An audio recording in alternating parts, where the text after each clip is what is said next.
Alright guys, such coming again. I hope you're doing well and enjoying your day so far. Here we go again, ladies and gentlemen. It's December, you know what that means. It's snaking drama once again with Cellium. Falcons win their series against the Boston Breach, but not without its controversy. Map 3 and certainly Map 4. Cellium out of control yet again. You can do it too is the official line from the Falcons. Cellium gives his reaction as well, but lots of drama today, especially from the people who are trying to enforce some of these gentlemen's agreements as to what the repercussions for Falcons could potentially be. Very much enjoyed your thoughts in the comments. Hit the like button if you enjoy. Subscribe if you're new as always. Yeah, I'm in a bathrobe. I've just got out the shower. I don't care anymore. It is what it is. We're moving different. We're going to run with it. Let's crack on with the video because we are going to talk primarily about what has been going on today with the Falcons. Just quickly, Bush Gaming, they go down in the cup to the Huntsman. Zinni was pretty happy about this one after, of course, the coaching that he's been doing with those guys over recent weeks. We'll discuss in more details the conclusion of the cup, but we've just got to talk about this series because it's all the rage of the day, and this will happen at some point every single year, and here we go again. It's only the 15th of December. So, Cellium joins the Falcons. He's getting paid a lot of money. There's no doubt about that. Falcons, you know, they're better than last year, that is for sure. I think before the season began, we in our power rankings had Boston and Falcons roughly the 7th or the 8th best team, so assuming that stays true, should have been, and it was a pretty competitive series. Falcons get the win in the end, just about. So, Snoopy popping off game 1, very competitive game 1 here on the exposure. Boston get over the line, they get the job done. They move up 1-0 in the series. Falcons bounced back very impressively on the search and destroy. Then they win the overload. Banger overload actually. Exposure overload continues to deliver as far as I'm concerned. Some great games that we have seen on this map mode combination so far. It goes down to sudden death. Falcons get the job done. Again, should they change the overtime rules? Yes, I think so. I don't think it's perfect by any means. But Xnid clutched up with that 2-piece and put the game to bed. But it was noted after the fact. Here we are on the first side. It is currently 0-0. Cellium has the device. He also has the pistol. And, well, we can see it here. He's hitting maybe one little snaky, maybe two little snaky, maybe three little snaky, etc, etc. So, we'll come back to that in a couple of seconds. So, Boston had a big lead game 4. It was looking like the classic. Nasty's on the team. Boston are probably going to win the game 4. They were winning on the Colossus, 229 to 147. And then they had an immense collapse, and to be fair, it was a big collapse. They shouldn't have lost the game from there. Purge had a pretty rough series today, was running into death a lot of the time. We know that Snoopy and Purge duo was very good last season. I expect them to be very good this year as well. But Purge is going to have the off series here and there. It is how it is. But they should have won this anyway, right? The game 4. They didn't, but it wasn't entirely of their own doing because, well, these were the Falcons' reactions after they bring the comeback, they win the game 4, they close out the series for an important W, right? Xnid was playing well. I mean, look at the headset hair there on Cellium. It's absolutely spectacular from the side angle. Pred, Kisma, Clayster in the background, they get over the line, they get the job done, 3-1 victory over Boston, and an important one at that in the series. Now, there was some controversy on the Falcons side as well. Reportedly, they were lagging, they were running into some issues like that, and we'll see what Clay has to say on that in the coming minutes. But that was not the only drama of the series, especially because this is what we saw on the Colossus, you know, over towards the P3. Here's Cellium hitting 1, hitting 2. I mean, you can't see a snake more shameless than this. And look, Lunarz did it yesterday. It was a talking point, but they went on to lose that map, and that team is not really in the conversation right now. Falcons might not be great, but they're at least a relevant team, and they should be, at least to some degree, a force this season, given the names of the players that they have. But Cellium popping some snakes like this.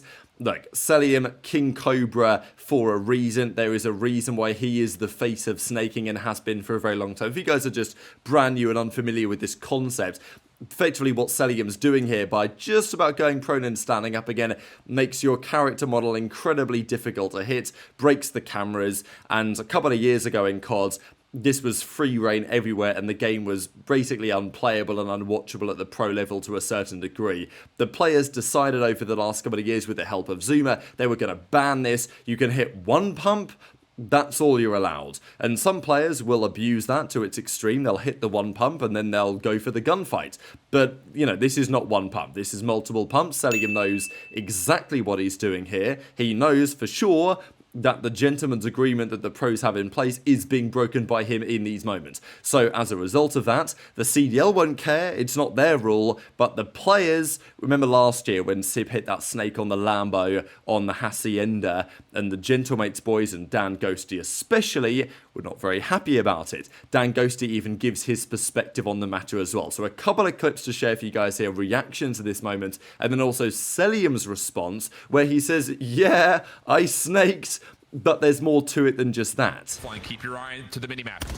It's a big rotation. This is a big rotation here. So this is all about surviving. Oh my god. This is a good time. Oh my god. It's 3 a.m. block us. Cell is shooting. Yes, he pick is. a side, bro. Pick a side, Falcons. Damage in. Falcons still alive. Big kill to pinch him. Bulldog to slow him down. Just let him run up the hill. They're good. Nice. They're good. We can walk away with this final down and get Big closer 2v2 to that here. finish line. Stay down, Zod. Good play, Zod. Good play, Zod. Falcons are properly set up. Trophy systems. Oh, whoa. Careful, careful, MC. Careful, MC. Careful, MC. That's a hard red card. That is a hard red card from MC. This might cause some problems. We might see some problems here. That's an insane snake right there. Oh, man. Oh, no. Tom, there might need to be a split on the timeline. Nah, Tom. that's You an need to break out the insane red gift. card. You might have to break out the gift, Tom. That's a red card for sure. MC snaking the grenade. They're good nades here. Good trophy as well. Falcons are properly set up. They're not going to MC off this. Like, this isn't a red card? That's He's not a red pumping. card? That was a lot of pumping. I think he was. Where do you draw the line? That was like Dude, 3. What am I looking at then? That's 2. Oh, hold on. MC, no. That's double GA break. Absolutely frying his Kismet. Fuck it, I'm getting this comeback. You hear me, Formal? What? I'm running it every time his comeback. Go ahead, MC, do the thing. Close the streak, bro. Play those. He pumped that shit for sure there. Pump! Nah, the initial 6 pumps was like, that was insane. Go to Dill, go to 233, 182. Bro, he blacked out and just started. I know, Dan. I was just watching. Yo, what the fuck? That's 1. That's 2. 3. 4. Oh, we're getting grimy, bro. Oh, bro. Like, Bro. Six, like, that's 6 for sure. Throw the flags, bro. Red card. Red card. It's 6 and then Red card. 3 in a row. Red card. Hey. So he's asking about the snake that you did in the B2, I believe, in the last map. So do you think is it a snake or no? Because we heard a lot of like Boston fans, they say you are snaking in this hard point. Yeah, well, map 1 they threw a smoke and they were snaking. I think map 2, like map 3, I forgot what map it was, but No, we are talking about the last map, Classius, the P2 and Classius. Yeah, I snaked. So you snaked? Did you snake like a multiple time or just once? I think it was during the boat hill. So in your review, do you think it's a snake or that's fine?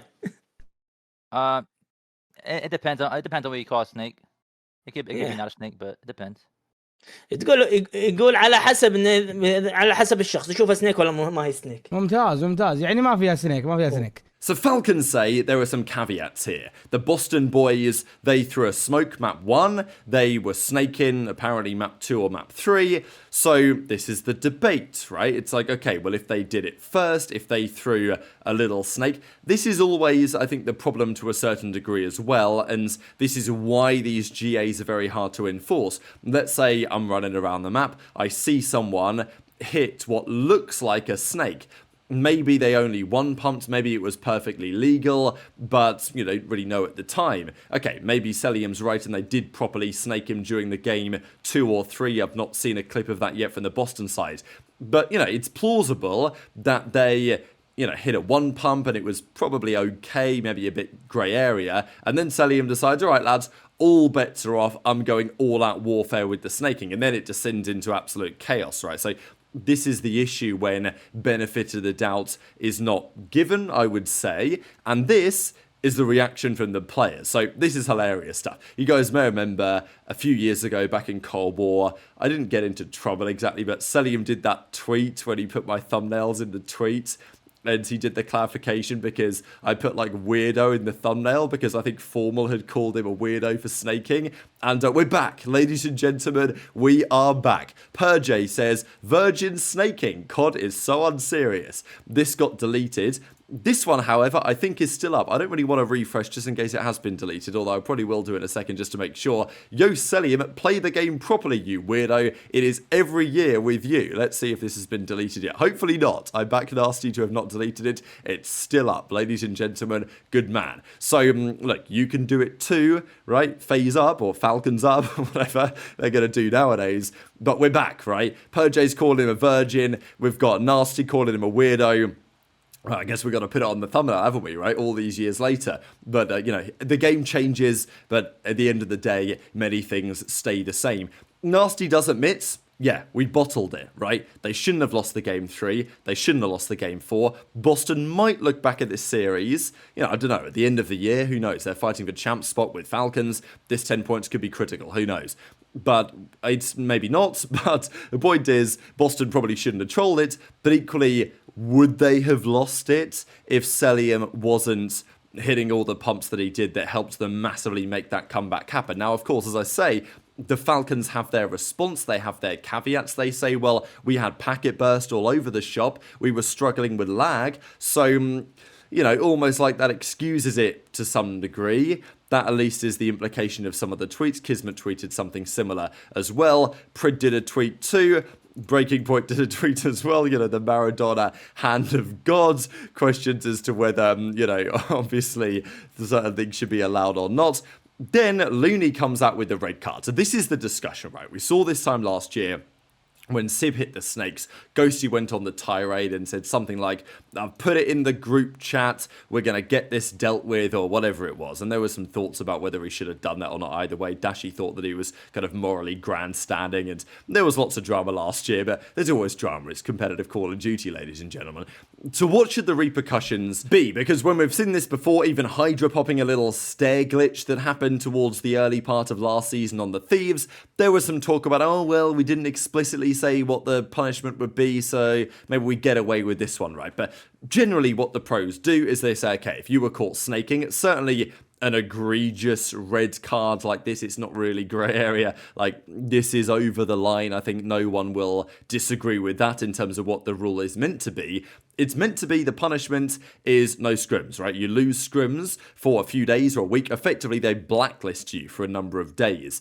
Now, that has happened before. I mean, I think it was, Abuzah, like in that Surge team, they kept getting blacklisted a couple of years back from practice, and it obviously wasn't helping their improvement, right? Now, yeah, this is the final day of qualifiers before Christmas, New Year, so maybe it's not going to affect Falcons that much.